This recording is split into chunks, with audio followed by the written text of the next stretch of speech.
Welcome to MotoGP Mac. We're going to be going over the start of the season, World Superbike. So, God, I'm glad to get back on, have some racing back. I've been starving to death or dying of thirst. Get a little racing in our blood again. That's it. The famine of racing is over. It was good to see the bikes back on the grid. A couple of things before we kick off into it. If you'd like to come on the show, if you want to talk about your favorite bikes or any engineering or whatever you want to do, just drop me a message or leave it in the comments and we can arrange something. Mm-hmm. You just can't have your own engineering or your own physics. It has to go by regular physics. Regular, not made up physics. Not made up physics. No pixie dust. You had a bit of experience overnight. Jake tends to do. Jake, as he lives in the States, anything that's on kind of post 2 a.m. Jake is normally in the comments or in the live chat at that. I'm normally sleeping and Jake is texting me and I'm in and out of consciousness going. And I never sleep. Yeah, what's my name and where am I from? So look, I suppose a couple of things that we talk about this week is Superbikes, obviously. Marc Marquez all in. I don't know, have you had a look at it yet? No, you have to teach me how to go on to Amazon. We will teach you how to get a Prime subscription. Absolutely. Okay. And how much is it? Like $5 or something like that? It's like $6-7 a month. So you buy it, watch it, and get rid of it then. Then you have to teach me how to get rid of it.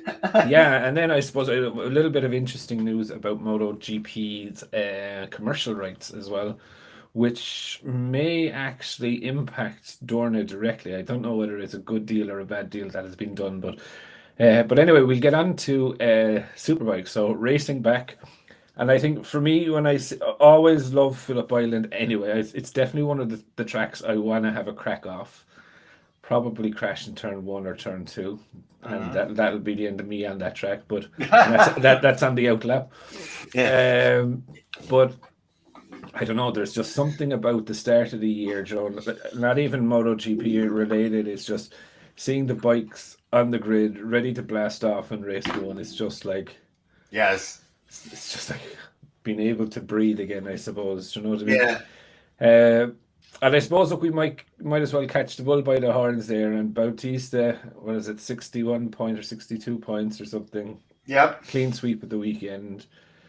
And I know people are going to be complaining the bike is too fast, but my God, was he able to get that bike around those corners? Yes, he was. He was. You could see him. Either he stepped up the game or they got that chassis working better. One of the two. Well, for me, the kind of where I look at it, and I know it's, I suppose, a bit strange, but where I look at it is I look at his teammate, especially in race 2. I think there was like 4 Ducatis up there. Do you know what I mean? So like the bike is fundamentally better this year. Sound, yes. And that's what you look for.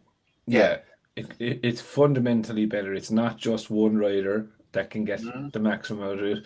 Like Rinaldi, I think, is tied in 3rd or tied in 4th with Johnny Ray in the championship now on 31 points. I think Locatelli is 2nd, 34. Ray is 31 as well. So for me, I thought it was really interesting. Good to see Danilo Petrucci again. Yeah. First race back and first penalty. It's like, that is Petrucci. I thought that was a racing incident, though, because they're both banging into each other, really. Yeah. It was kind of hard to, if Top Racket did that, they wouldn't bat an eye at it. If Marc Marquez did it, they wouldn't even think about, giving him a fine. Well, Honda would probably give them a penalty. Yeah. I'm sorry, is this Honda? We got to pay Honda now? Yes, it's in the Dorna rule book. Yeah, Lecona was good as well.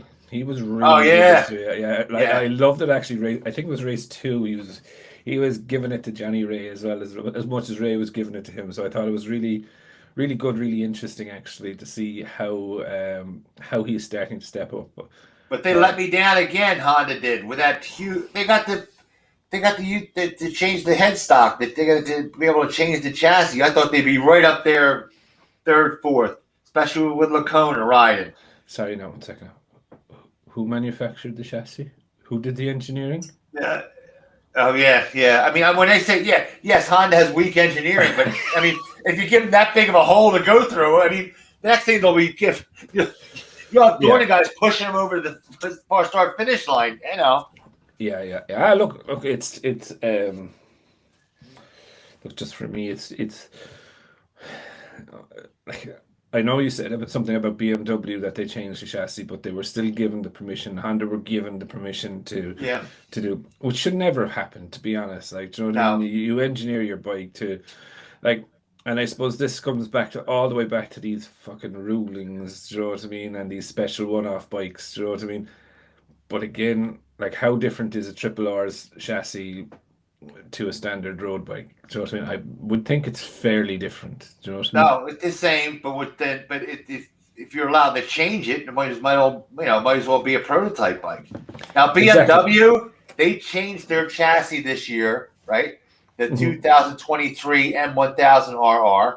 So apparently, with the concession they gave them to change this chassis on the side panels, they had already did. It was one of those cakes and circuses. Well, if we give it to Honda only, it's going to look really bad. So we'll give it to BMW. But hey, they already did it. What do you know? Yeah. That's possible as well.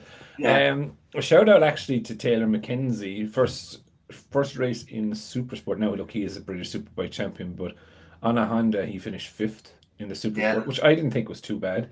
And BMW did horrible to this weekend too. They should be doing better themselves. Well, as Scott Redding said, they just want to sell motorbikes and not worry about racing. They're doing their own electronics. It's got to be they're hell bent on doing their own electronics. That can't be helping them out at all. I think they had the wrong rider set up to actually go forward. Oh, all the riders got to be 170 pounds. Even they got Gerloff, right? They had him. He was 158 pounds at 5.5% body fat, which means as soon as he drinks a glass of water or has a sandwich, boom, he's 170 or more. So all the riders are huge except for Vandermark, and he's no good. He's washed up. I mean, I don't know if they're he's had an awful lot of injuries now. That's that legs are broken and mangled. Yeah, I think this could be his last season or two. And look, we won't bother talking about Scott Redding because he's just going to whinge anyway about whether, even if it was the perfect bike, he'd find an excuse not for not winning. But actually, interestingly enough, I think Gerloff had the highest top speed of the weekend at 328 kilometers an hour down the straight. Yeah, and the Honda was second. So when you guys have complained that Ducati was so fast and it's unfair, well, they're third in line. Yeah, but I think they get there faster. Yeah, they have a better acceleration because it's a V4. V4s always give you more torque. Yeah. So you can't take that away from them. Yeah. Oh no, you can't. Look, that's the other side. Look, okay, their engine, but that's inherent to the engine. I just don't like the rev limits on any bike, being honest. If your bike can rev to 20,000, exactly. 40,000. Now they do have to be a little bit careful. I will say this, right? Because you will just turn superbikes into a prototype class if they're not careful. Do you know what I mean? They go, build your engine. Build 100 bikes that can rev to 20,000 RPM. Do you know what I mean? Okay, they don't give a fuck whether the fucking things blow up as long as the track. Homologation now is like 5,000. Is it that high? I thought it was like 200 and something bikes. No, it's they put it way up. All right, fair enough. But yeah, look, I thought it was a great race. I love to see, how would I say, fairing paint traded between. Oh my God, that second race was unreal. Yeah. Now I had the sound down because I didn't want to hear that famous commentator. But was it damp or was it pure dry? No, it was dry. The second race was dry. Okay. It was. The Super Bowl race was dry too. Was it? I didn't see that one. I was absolutely unconscious. I know. I couldn't get a hold of it because I thought because the site had the World Superbike site had the times all off. I was like, oh shit, Yeah, where are we yeah. at? Yeah. No, it was a bit weird, and the timing for it, I suppose, is far behind the MotoGP one, even though it was both owned by Dorna and it's probably the same timing system. But Yeah, yeah. Like, hold um, yeah, but no, look, it was really good to have racing back. You know, it was kind of good as well that it wasn't all Bautista, Johnny Ray, and Toprak. That there was other people in the mix. right. You know what I mean? That it is a little bit mixed up.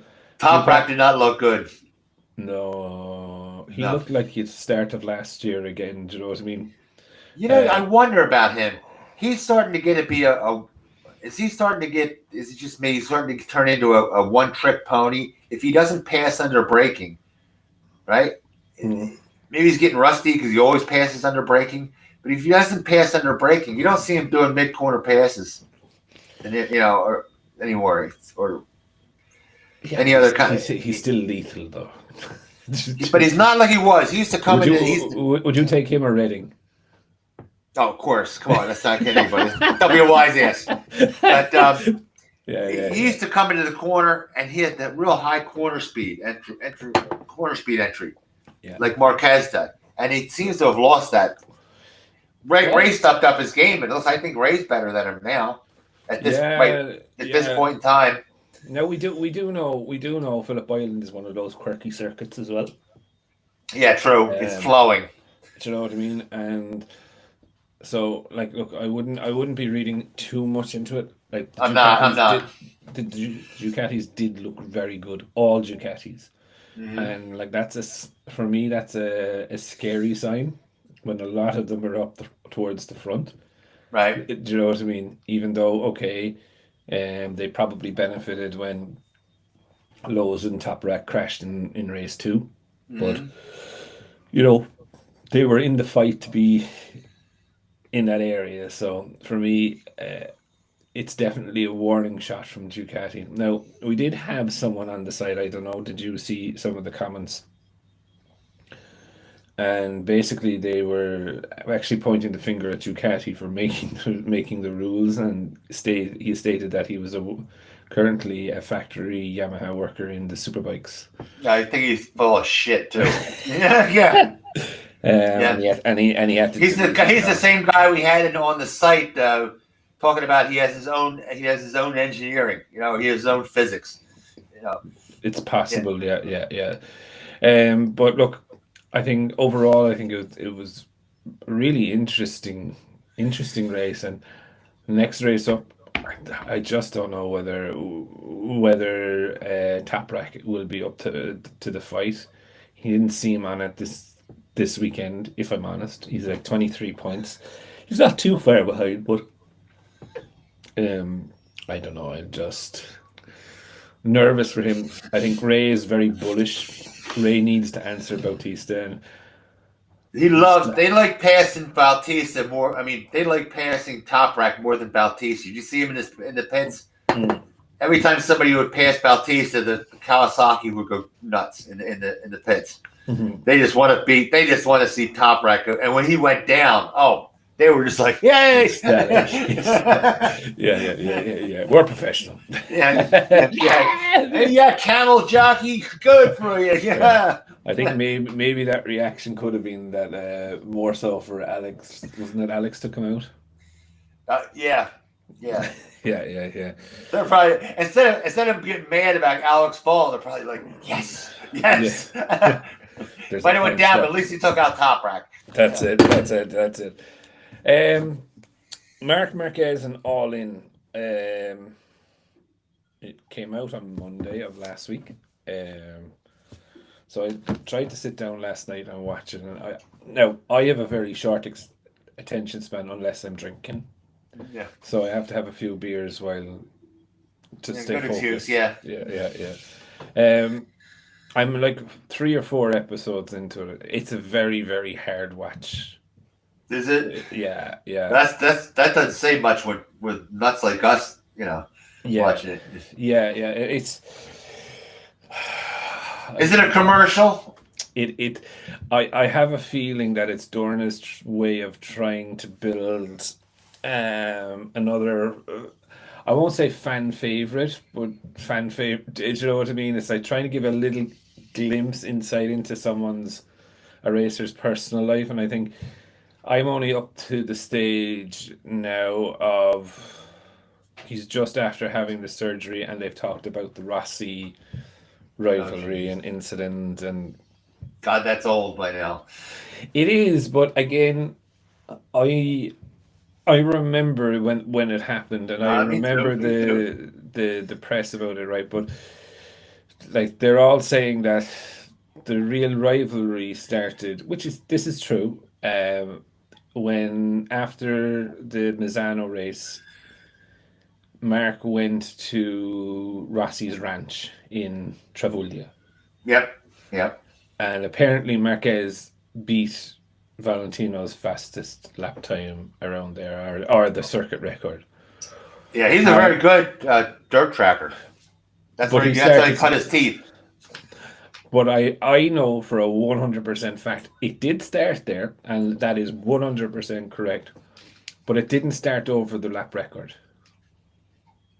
It started because every rider was invited, so like loads of them, Mhm. and the manufacturer provides their bikes or whatever. Mhm. But Marquez raved up with the engineers from Honda to engineer and change and do all the setup changes on the bikes. Oh, Jesus.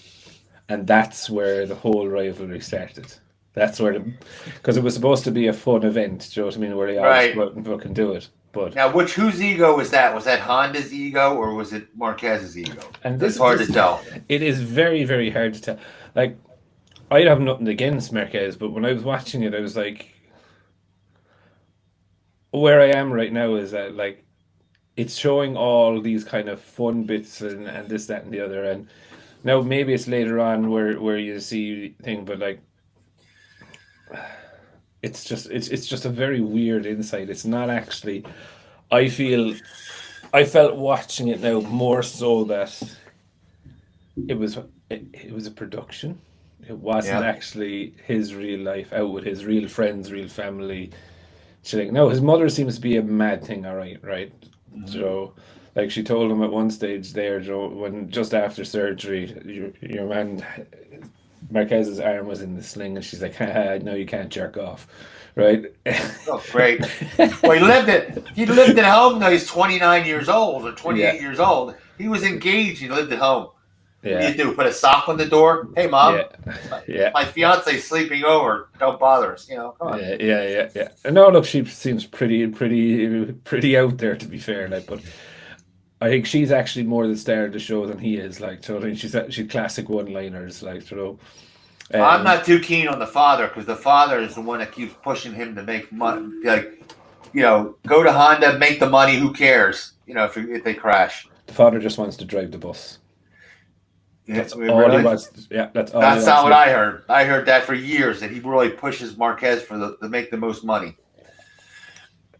There's definitely a thing, all right, that like they know that that Mark is the golden goose. That's Yeah. 100%, absolutely 100%. But I don't know. I just really struggled watching it, and like it's not that I'm not a Marquez fan. Like Alicia Spagro, when Mark was going for the surgery, was only one of two or three riders that came in to wish him the best of luck and whatever. And I know earlier on last year we were talking about rivalries, and majority of the grid get on well now. Do you know what I mean? But I was kind of Right. like, is he such an asshole that only two or three of them will come down and say best of Yeah. luck? Yeah. And they were paid. And they were probably paid. Yeah, well, no, like I think Elias is a good guy, but he came down. He'd had a chat with him, but like it's a warning shot to Mir, like absolute fucking warning shot to Mir. And Mark says like, "I'm a horrible teammate." Do you know what I mean? I treat you like shit. Like, do you know what I mean? Yeah. But for me, like no, I think I'm only like halfway through it. I have to get drunk again tonight and watch it. Yeah. Okay. But it's I don't know. I think I no, I think it's great because it's built around what Marquez went through. But Right. being honest, it's in Spanish, so then you have to have Oh, really? a translator voice, and it's just not the same, right? Do they have the No, words at the bottom? it I'd does rather have have the words. it has, yeah, you could have the English subtitles, but look, it's very hard to watch. I preferred the MotoGP Unlimited style, where I told multiple stories, not just one. And Mhm. I think maybe that's where I'm finding that it's so hard. It's just like it's 40 minutes an episode, and like all of a sudden you're watching someone for 2 hours. Yeah. So you're like, oh fuck. But anyway, yeah. What else? Oh yes. So I read news. Now this is kind of more British, Irish, maybe Europeans. So there's a sports channel here called Eurosport, Yeah. and they show World Superbikes, British Superbikes, Hmm. and all of that. Okay. And BT Sports then is kind of like a premium version. So you might have a subscription just to say to Sky, but then you have to pay a further subscription The BT. to BT. And We used to have it here in the States a couple of years ago. yeah, and a company now is taking over them. I think it's DNZ or whatever. It's DMZ. yeah, Yeah. or DEA, whatever. I can't remember the name of it. But they're going to merge all of that. So all your motorbike racing now is going to be on one channel, right? So it's going to be a new channel, and it's coming in the middle of the year. But because I think it's DANZ, or I can't remember, Yeah. but they also are owned by Discovery. Is it Discovery? I don't know. I think it's Discovery. I just here you don't have anything, so you have NBC, MSNBC. They only give you half at best, and then they give you it's scattered. If table tennis comes in, it'll preempt it. So Really? yeah, so you just give up and you get the subscriptions. And Okay. honestly, my subscriptions are so cheap. It's $79 for World Superbike and $120 for MotoGP per year. So Yeah, how but can you beat that? so this is where it's going. It's going to. So sorry. So in February 23, it was announced that BT Sports would be rebranded as TNT Sports, and Okay. Eurosport will be coming into it, right? Hmm. But the thing about that is that it's owned by Discovery. So realistically, what is going to happen on the Discovery Plus app? You're going to be able to watch all your MotoGP, World Superbikes, British Superbikes, all of that, right? Now, if you look at how much, I don't know, do you know how much Discovery Plus costs right now on the app? No. €5.99 per month. Oh, you can't beat that. Yeah, so I think maybe a bit of a fucking. Well, it's not going to please Dorna anyway, because now you're going to be able to watch a thing for half the price Right? Yeah. Yeah. of a thing with. So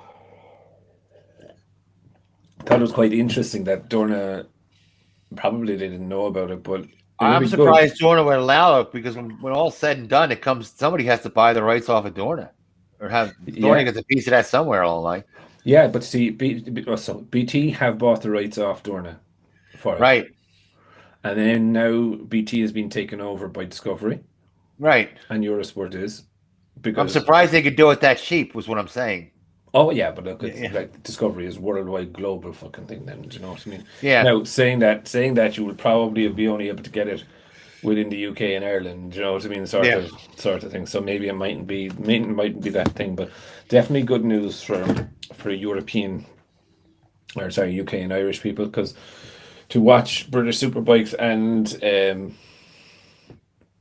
World Superbikes and whatchamacallit, MotoGP, it's in the region of 60, 80 bucks a month. So it's quite Okay. saucy. Do you know what I mean? So it's quite good news. I suppose the other thing then is like Maverick, I'm really, really, really perplexed by Maverick. When is Maverick not perplexing? Yeah, but like he was talking He's during the up, he's week. down. He's up, he's down, he's fucking left, he's right, and you know he's come out recently now and said, you know, I'm going to be really fast this year. I'm sure of it. Yeah.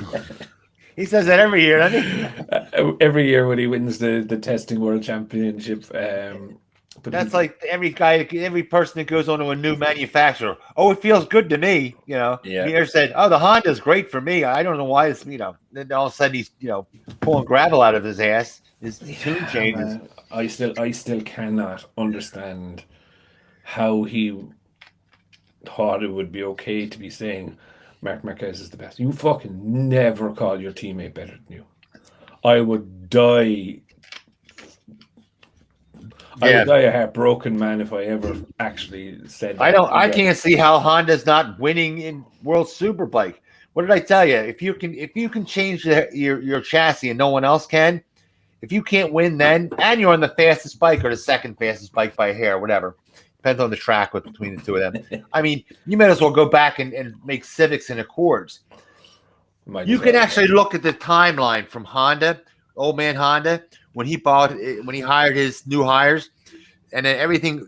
They were retired by the time 2001 came around. 2001, after the 5-cylinder good bike, they shuffled everybody off the auto division, and it's went down since then. Yeah. It's just for me. It's just like they've been given so many chances now. Maverick is in my view, is in the same boat as fucking Honda, right? But Maverick, yeah, he's been given so many chances, you know. And if Miguel or anyone, he can't be making $10 million either. I think they put that up there to save face. He's probably making $1 million, and he said, "No, don't say that. It makes it look really bad."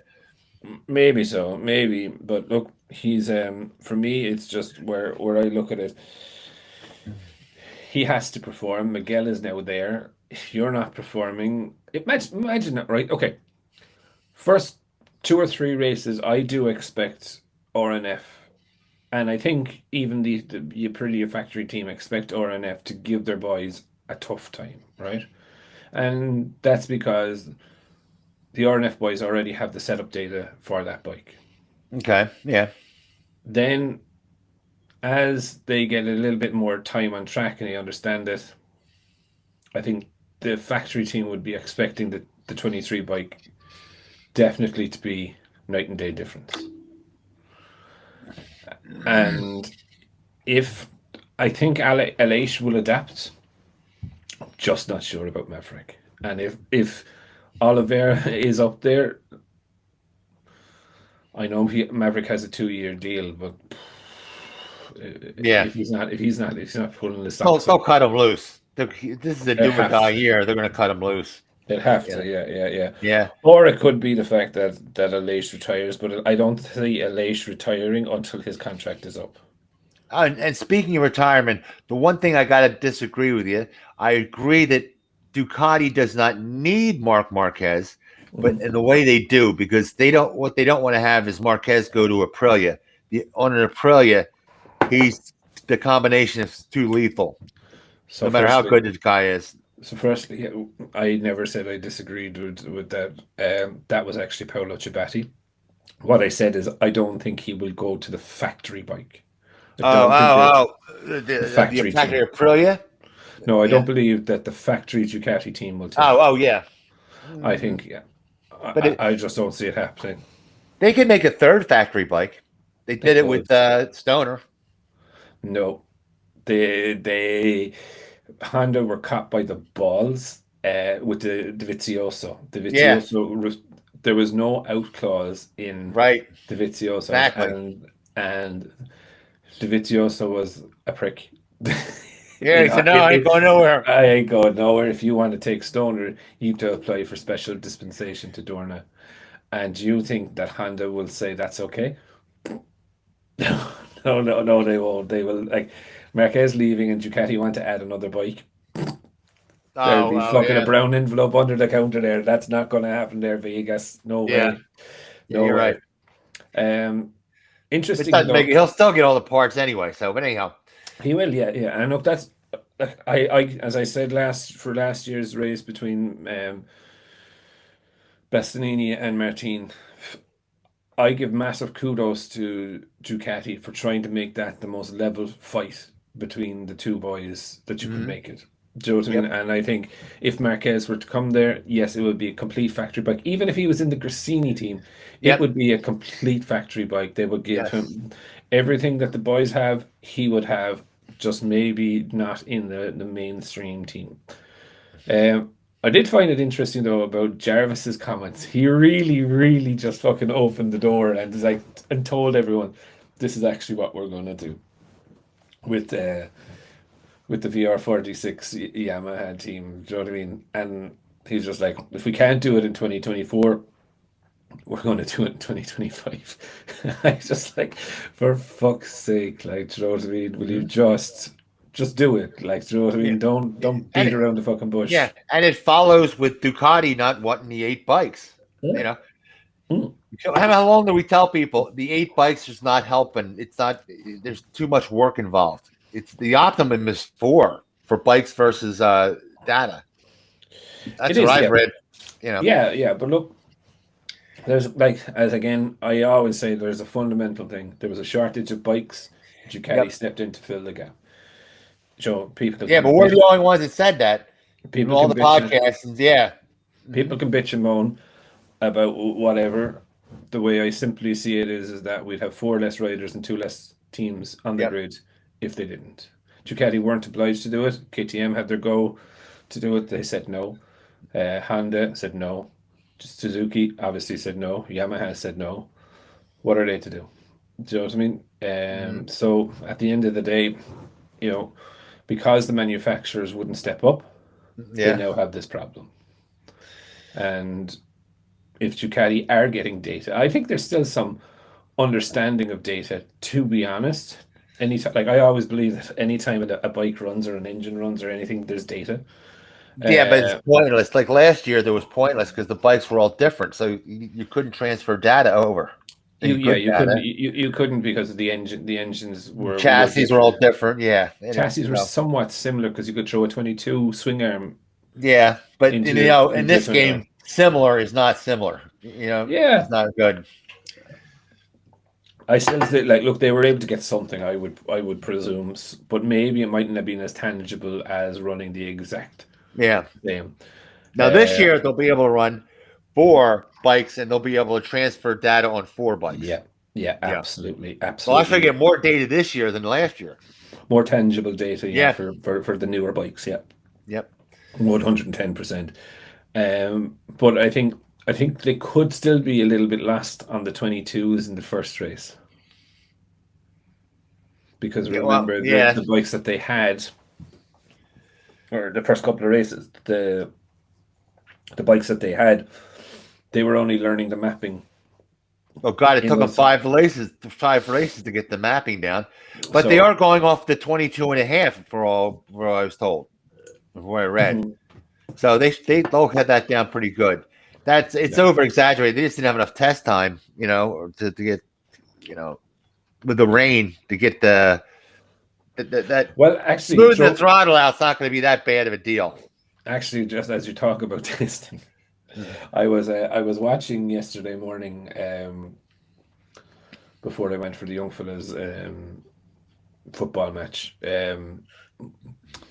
testing in Bahrain for Formula One, right? Mhm. So how many days testing, preseason days testing they had? No, I don't know Formula. No, 3 days. really. 3 days. That's it. And on the test days, like you can't run both drivers at the same time, I believe, or something like that, or you have to have one driver in for the morning and one for the afternoon. Do you know what I mean? You can't run the two cars. They were running one car. Crazy. Yeah.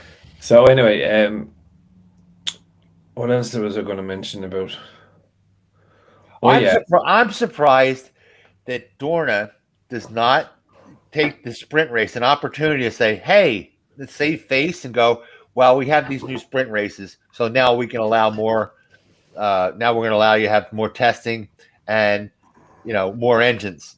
This way, they don't look like idiots. Yeah. They don't look one-sided. They don't look like they're getting paid off by Honda. They just flow. It's a very, very uncomfortable situation, and like even still, and this is going to be a big issue where there's extra miles. Trust me. Oh man, like there's people out there believe that the mileage is the same, No, and it probably is, but the wear on the engine, the wear on the engine is going to be up. Like, you never practice as hard as you race. Do you know what I mean? And these engines were built for a certain mileage. Do you know what I mean? And they would have a certain lifespan of parts, regardless of whether, like, the only time that they would use an old engine would be on Friday practice, and if it fucking blows, it blows. Do you know what I mean? Yes. And then they can now saying that, let's be fair, that this would have to be a 5 or 6 race old engine. It wouldn't be. Yeah. So like if it was a new engine on a Friday in the first 2 races or so and it fucking blows, that's a problem. That's a big problem. Yeah. That's a problem. Whereas if it's a 5 or 6 race old engine, Joe, that you're just using for your Friday poodle around. But then saying that, Fridays are not going to be dead in the water either, right? Because you only have 2 sessions now to secure your grid in Q1 or Q2. Yeah. Spacing. So fundamentally, Fridays will probably be a little bit more important, because it will keep the riders out on track on the Friday. I know having going to races sometimes they might only do 10 or 12 laps Friday morning and maybe 30 laps Friday afternoon because the track is green in the morning. Do you know what I mean? Right. Whereas now it's going to force them to get the track rubbered in quite quickly and get the data that they need to complete a race setup. I still think like the sprint races. For me, I think they're going to be great. I'm looking forward to them. But I think if you're smart and you're someone that's back down the grid, if you can set your bike and just solely focus on having a bike that performs unbelievable for 12 laps, just say, rather than the 25 laps. And they're giving them enough fuel. They're giving them actually more fuel per mile on the sprint race than the regular race. And a smaller tank. Yeah. And a smaller tank for far out as well. So it's real like weight drop. And like someone did say that this could help the likes of Maverick and them that suffer in the first few laps with a heavy tank, which it probably could. I still don't think. But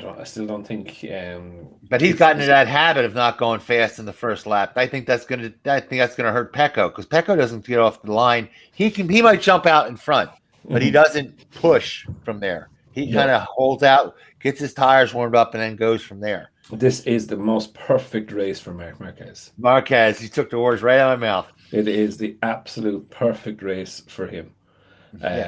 Marc Marquez, he goes out from balls to the walls and warm up from lap 1. He always did. Yeah. Marquez and Stoner, in my view, are the same breed, right? FP1. They roll out of the pits and they can set their fastest lap on lap 1. Yes. Like you look at sector 2 and sector 3's timing on their first lap out, their warm up lap, right, and it's on the pace. Right. It's you know what I mean? They take one sector to get the tires up the thing, and even if they're not, they'll push it through anyway.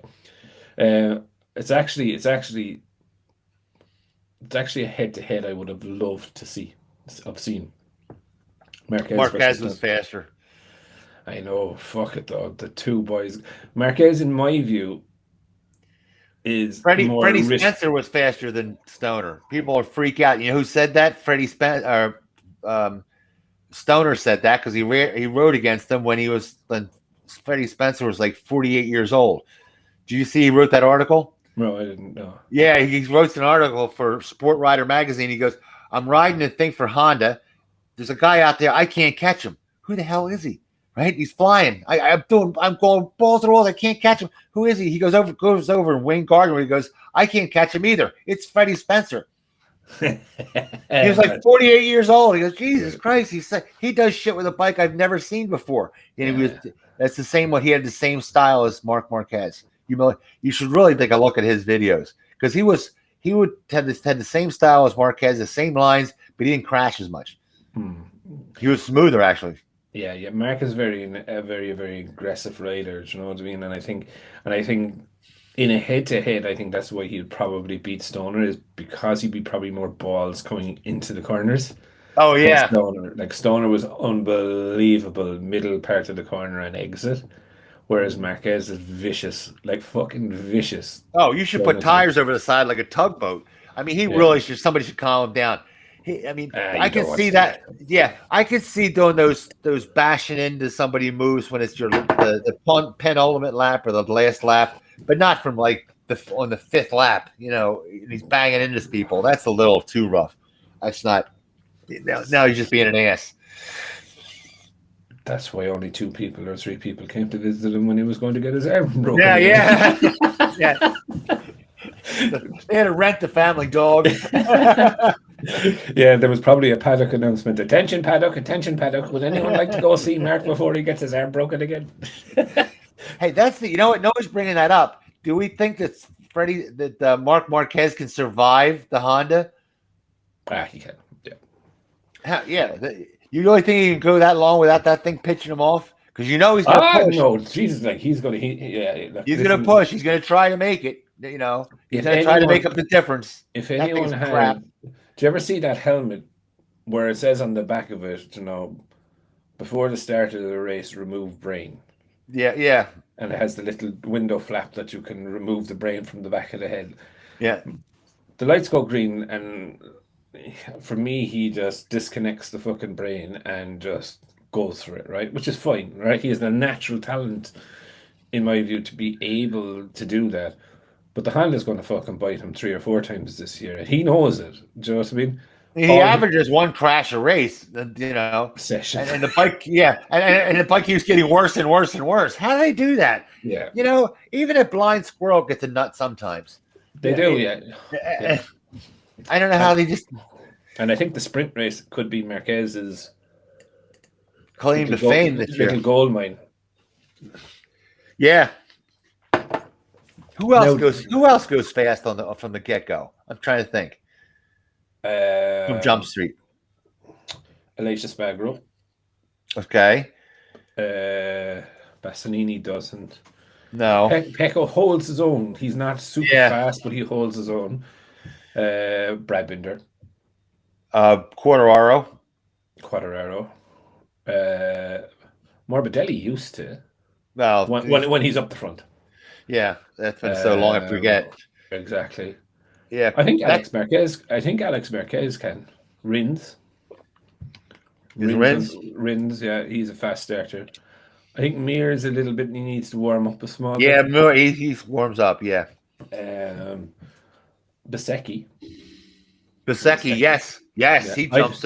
I'm actually going to lay a claim here. I reckon Bezzecchi top 5 this year. Yep, I won't go against that. Nope. I definitely think, and if he does get in consistently in the top 10 in races, and then is up in top 5, Zarco's gone.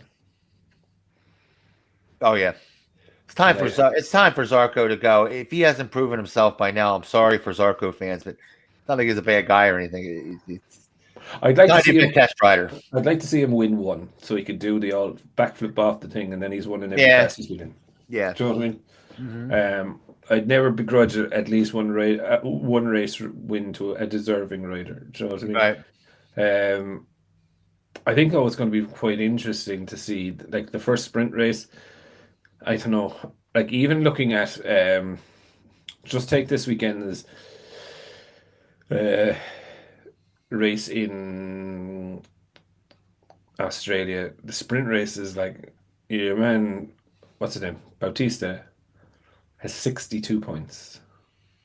Yeah. Next up, closest to him is Locatelli. Yep. 34. Yeah, he jumped way ahead. Because over race wins. Yeah, because everybody from second down looks like the one race they'd be up front, and then the next race they were all in the back, and he was consistently at right. He won every race. So everybody. Ray ran so hard, you can see it doing again. He's pushing so hard in the corners to make up for the straight line, and the deficit. He wore his tires out. He ended up 8th the first race. Well, the first race he actually had a problem, and if you watch it no, the second race. Yeah. First race he had a problem with the quick shift, so you could actually see him going back old school. You can see him rolling. That's right, but man, I still shift myself. Yeah. So like, fair play to him, and he still didn't quit. Like, do you know what I mean? A lot of riders there would be like, "Oh, the fucking rating, perfect example." Oh God, yeah, they pull over. Yeah, do you know what I mean? But like, he kept her on. He kept her honest, and fair fucking play to him. Well, now Kawasaki said they can't get the horsepower, so they tried to get more torque out of it this year. Yeah. Now Ducati, I showed you that thing with Ducati. They actually have a oil line going through the piston and through the whole conrod. Is that this new Shell oil thing as well? So the Shell oil thing. I mean, you lose me. It's the same setup they use in Formula One, where there's a drilled hole that goes through the piston to cool it and through the conrod. Like I don't know how that works. How do you get to go through both, but through the entire conrod and not have it get weak? But that's their wizardry. But I feel bad for Kawasaki. Yeah, I think genuinely it's time now that they relook at the rules. Maybe look, it's not going to be this year. It's going to be the end of the year. But they genuinely need to look at these fucking rules now and be like, listen, lads, okay, if your bike revs to 20,000 RPM on a street setup, that's what you can go to. Do you know what I mean? Yeah, at least have the red line as much as the stock bike.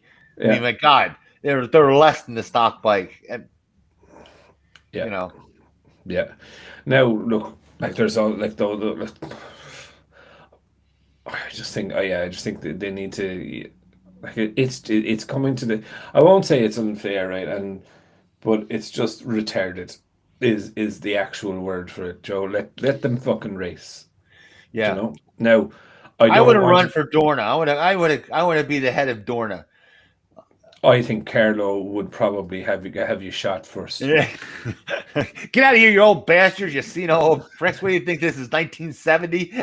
Yeah. You would definitely get a visit from the fucking Spanish mafia, I would say. Yeah. I've heard that one before, by the way. Yeah. I've heard a few. I'm a made man. Yeah, you still bleed. Yeah. That's it. Yeah. But he's look. I don't think it's him either. I really genuinely don't. I think he's becoming like the Bernie Ecclestone of Formula One. Bernie was a very powerful man once, but as he got older, people below him were making the decisions. That happens. We all have our 15 minutes of fame. We all get old. And like he's just still the figurehead of it. I don't think he's as into day to day as he was. Do you know what I mean? Right. And then.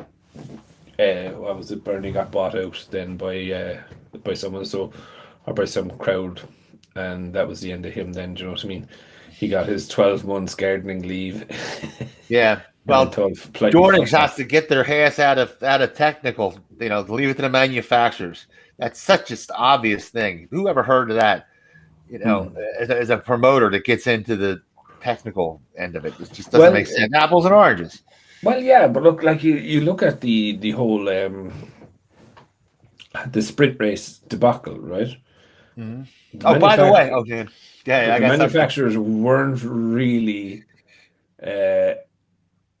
invited to engage on this, nor were the riders, or anyway. This was a decision that was made in a boardroom. Yeah, it was like, fuck it, suck it up. Do you know what I mean? Don't be complaining, just fucking do it. Yeah, most of them, I guess, 90% of the riders that were signed before the sprint races came out, and how they were signed is they got paid X amount of dollars per season. Mm-hmm. So therefore, if you want to get paid, you're getting paid the extra races. Guess what? Get your ass on there and ride. You're getting paid per season. That's how they got around that. Yeah, I don't think though. I think I thought it was per race start, and this is very prevalent in Marquez's when he was asked about Honda giving back the money for Honda. Mhm. His contract is definitely per race. All right. Yeah, I because well, they're contractors, so like it's not like you're now where you could no, be right is that and he where you has could the be out right clause. where you could be right with the Mhm. riders on a per season contract is that they're paid in 12 monthly fucking installments.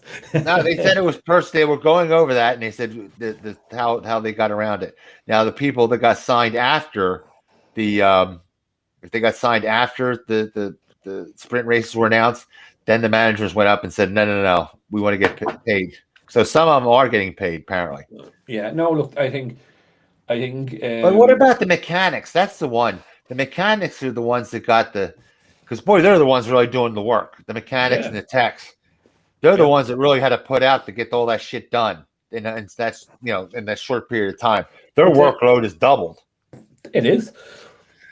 But they're as in the blind as the riders and the teams about how exactly this is going to work.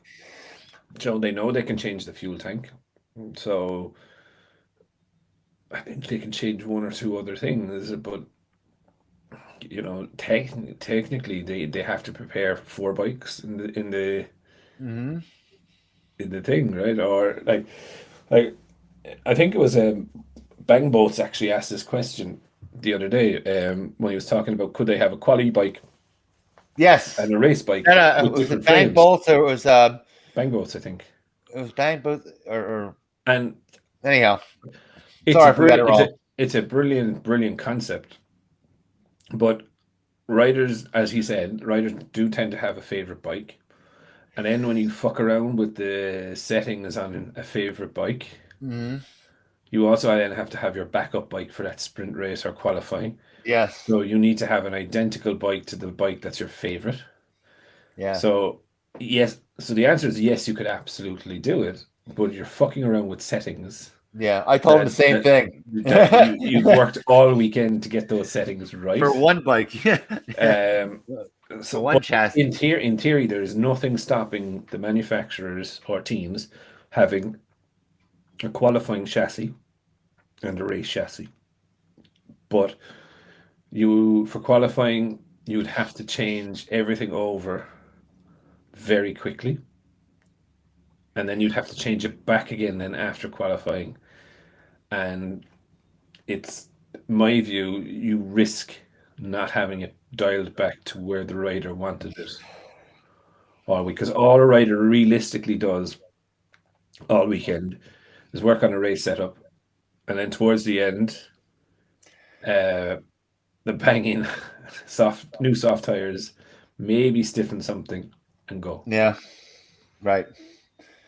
So like I think it's an interesting concept, but I just don't think it's a viable one. Yeah. KTM's having a tough enough time just to get set up for one. Yeah, That's the problem because the steel trellis chassis is notably throughout its history of being so hard to set up in comparison to the aluminum box section. You mhm, know, yeah, that's the reason. KTM is strong engineering. They're hell bent on getting that steel trellis chassis. they are, but like We heard that's so just it. much about them doing so well. I'm really surprised that they didn't perform. Like it wouldn't surprise me if they're the only factory. It wouldn't surprise me if they did a quick turnaround and made a big jump, just because it's the insiders were pushing it so much. Yeah, and I do want to answer. Actually, there was a comment put on by someone who used language which I don't really like, but Joe. They claimed they read the Jack Miller article, and he said that they made progress at the end of it when I said that he hit a wall or whatever. Mm-hmm. So if he made progress, why the fuck did he finish in, was it 16th position? Yeah, right. I was like, progress 16th position? No way. Do you know Yeah, what I mean? Get real. So it- being very truthful, I was shocked with KTM's running. Now, miss something? I don't. I'll go back to what I said 12 months ago at this stage. They just need to dump WP. I know it's their own brand, but I don't know. I don't know if they just don't have the data. Do you know what I mean? They don't have enough proper data. Like they have a fucking rookie. yeah, but if you take the Owens data and put it on a steel trellis chassis, then you're still kind of lost. You are lost. It's not going to be everything's going to come I back don't know. different. I just have a feeling that the amount of track data that Olan's have. Oh, it's immense, right? You know what I mean? The engineering that they have, and let's be fair. Like let's be fucking very genuinely fair here, right? I know you're not supposed to transfer data between teams, right? Mm-hmm. But the Oland's chassis or the Oland's engineers, when they're back at the factory and they're Yes, debriefing on this is this, this is this, this is this. Are you telling me their line manager, their head engineer is not going to turn around and say, think maybe you should try this? right. Exactly. Yeah, exactly. Right. And where's he getting that data from? He's getting that from all the other engineers that are feeding up to him, and he has a fucking full understanding of what's going on across every single fucking bike and every team in the championship. Oh, I love the one guy says, "Did you see the one?" He goes, "Well, Marquez better watch his language, because Honda won't put up with it very long, forever." Like what? He won't fucking put up with a Honda for very long. Yeah. Yeah, okay. What a Yeah. fanboy are we? I know. I said, what the hell is Honda? Why the hell would Marquez care? What the hell Honda says? I said Marquez could come up to Mir or whatever and piss down his leg, Poog's leg, piss on his leg and say, "You better say thank you." Without Marquez, they're screwed. Yeah, imagine. Here's the headline.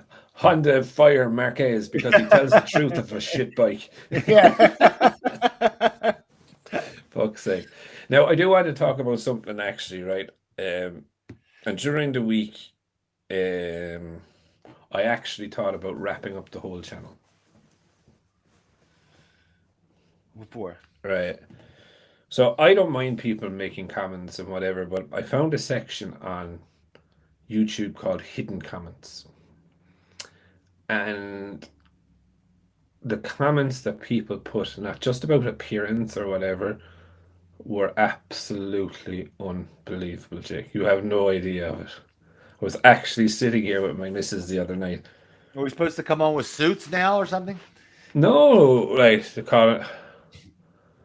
Yeah, it was just. I'm not even going to mention what they were saying, and I have a very simple, and I was actually like, I showed herself, and she was even shocked to say, there's keyboard warriors and this, that, and the other, but like, if you don't like what we do, we don't like how we appear, or if you want to call us fat fucks or whatever.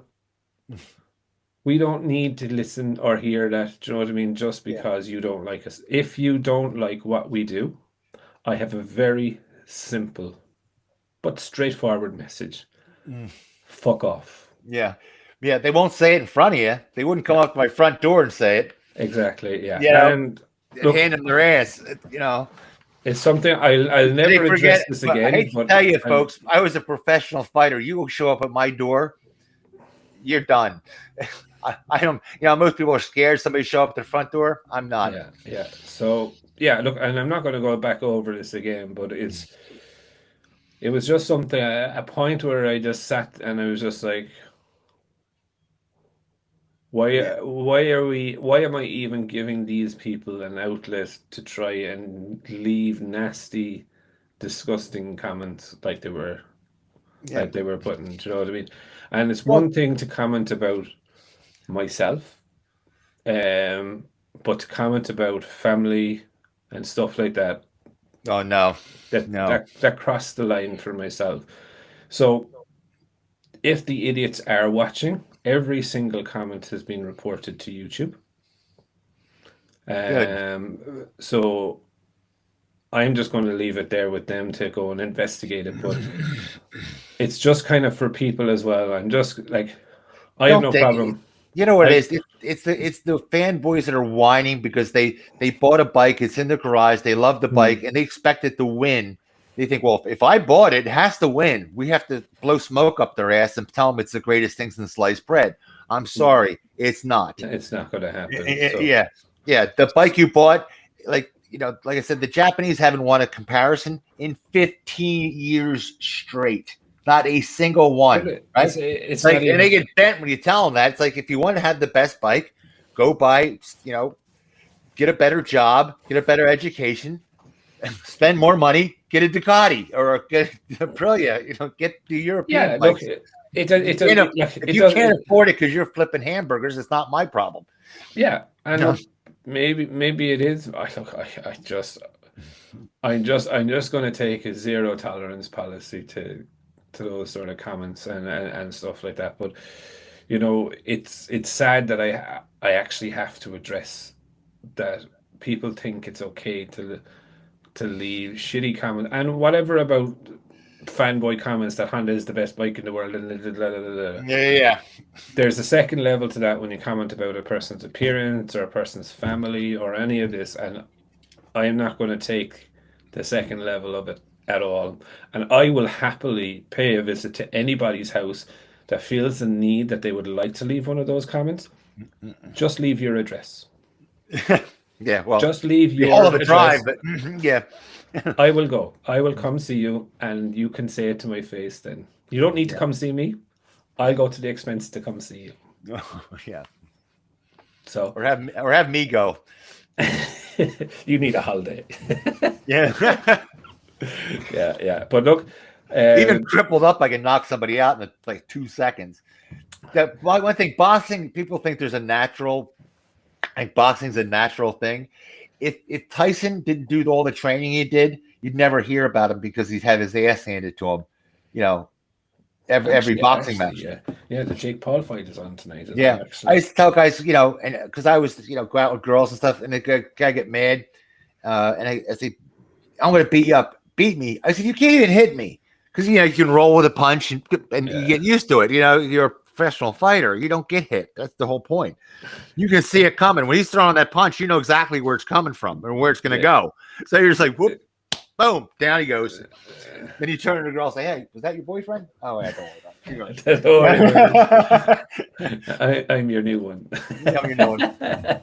Yeah, but no, look, I'm sorry that I had to have that a bit of a rant, but I wasn't, and I'm not going to put up with anything. Whatever about fanboys on bikes, start mocking people's appearance, speech, or someone gets something wrong or says something the wrong way.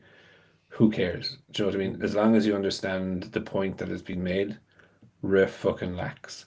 And then anyone ever comment about appearance, family, anything like that, that's going straight to YouTube. Or just leave your address, as I said. Yeah. Oh, you better not say that. God forbid. YouTube will have a fit.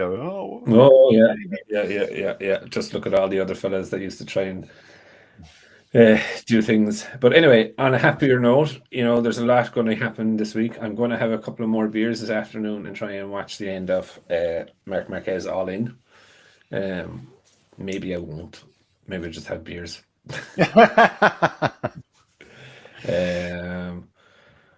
But yeah, anything else you want to go through this week? No. I was going to give people a tip, by the way, but hell with them. Yeah. I was telling about the pigtails. Watch it today. If you get a pigtail that goes bad on the new bikes, you'll get probably need to tell them what the pigtail is for, though. The pigtail's coming off the battery. So when you go to charge it has that little thing. It's a little line. Now, what happens? They get a parasitic short in them, and it'll start to make the battery go dead, but real slow. And with these new computers, it screws them up. Like, you think the bike, it's gonna, like, it sounds like it jumped a timing chain, but it isn't, because it'll spin, right? But it won't start. It'll go real quick, and you think, okay, the battery is up. Why isn't it firing? So you're thinking all these problems is coming in. But these pigtails are made in China. Even if you get it off a good charger, like a battery tender. So go out, get an optimizer pigtail. They cost about $10, maybe $15, max, and you won't have that problem. It's just just a word to the wise. It'll save you a lot of ag and a lot of fret. Good stuff. Good tip. You know, I'm old school. Let the bike charge the battery. Oh God. Yeah. Then your alternator's shot. Yeah. You wonder why? What fucking alternator? What alternator? Yeah.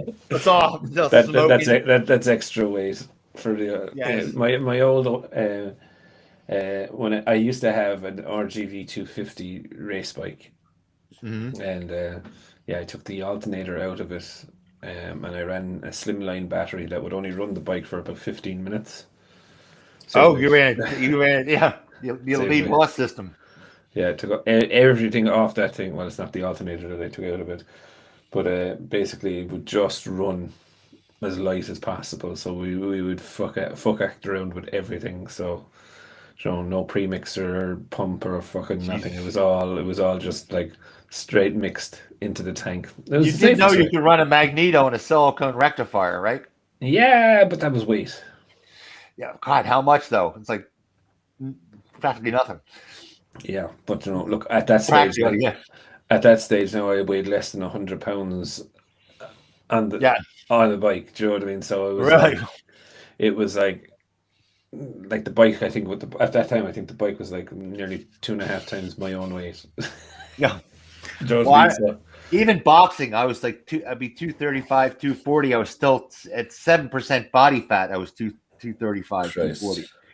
Yeah, I had the washboards and still at 235. I've had washboards until I was 45 years old, until my spine collapsed in on itself. So that's why I can't walk very well. Yes. Right. Well, have a good week to everyone. Thank you so much for today. We'll wrap it all up. Jake, go ride your bikes. I'm going to go drinking, and watching Marc Marquez. Yeah, it's 9:30 in the morning here. Drinking. It's a little bit early. It's 5 o'clock somewhere, Jake. 5 o'clock somewhere, right? 5 o'clock somewhere. That's Irish. Yeah, it's never too early for a drink.